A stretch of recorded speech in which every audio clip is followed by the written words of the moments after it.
नहीं सुने होंगे, इतनी बड़ी लेगेसी है जिनके मैंने जिक्र किया। संत गाडगे जी महाराज, नारायण गुरु, पेरियार, ईवी पेरियार रामानायक स्वामी, पेरियार यादव, बाबू जगदेव प्रसाद कुशवाहा, जननायक कपूरी ठाकुर, ये अय्यर काली साहब केरला से, और इधर अपने जो है एक और जो इधर मुझे दिख रहे हैं इधर लेफ्ट में कबीर साहब के नीचे बिरसा मुंडा, भगवान बिरसा मुंडा, मामना रामसु वर्मा, संतराम ये प्रजापति, इतने नाम है, मान्यवर दीना नाना वाल्मीकि, मान्यवर साहब, इतने नाम हैं जिनके जीवन को अगर हम पढ़ने लग जाए तो हम अपने आंसू भी रोक पाएंगे। इतने संघर्ष के बाद आज हमें हमारी जिंदगी मिली है।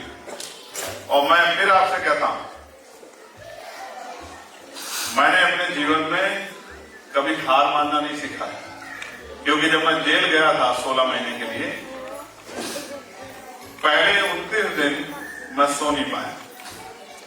मेरे पास दो रास्ते थे, लड़ूं या छोड़ूं। मैंने लड़ना तय किया।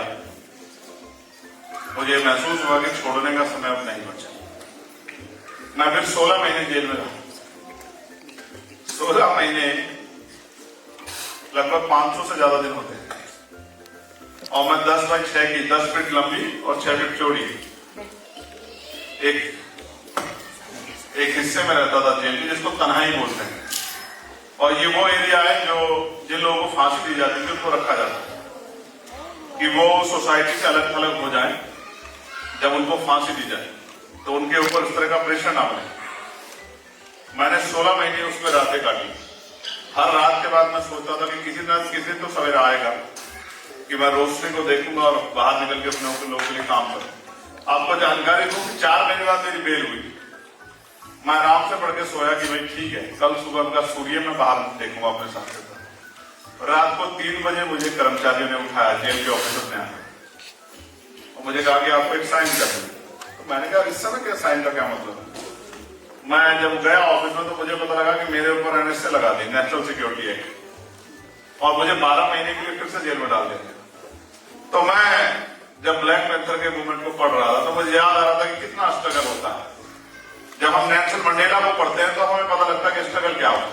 फिर मैं उसके बाद दिल्ली में 2 बार रहा जेल, और ये ऐसी स्टोरी है, हमने ये शायद फिल्मों में ही सुनी, लेकिन प्रैक्टिकल लाइफ में ही मैंने जी कि मुझे 3 बार लाठियों से पीटा गया। मेरे शरीर की कोई हड्डी नहीं जिस पे लाठी ना पड़ी। इवन मेरे पैरों के नाखून जो है वो खींच दिए गए, मेरे दांत तोड़ दिए गए, मेरी रीढ़ की हड्डी में गैप है जो लगातार बढ़ रहा है।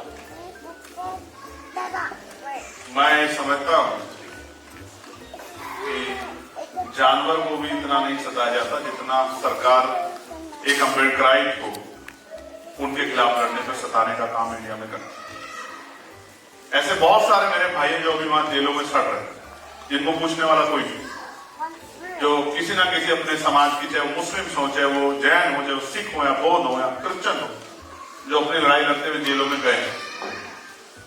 जब इससे भी बस नहीं चला तो मेरे ऊपर गोली चलाई गई। मुझे आज भी याद है कि जब मेरे ऊपर गोली चली, नेक्स्ट डे ईद थी,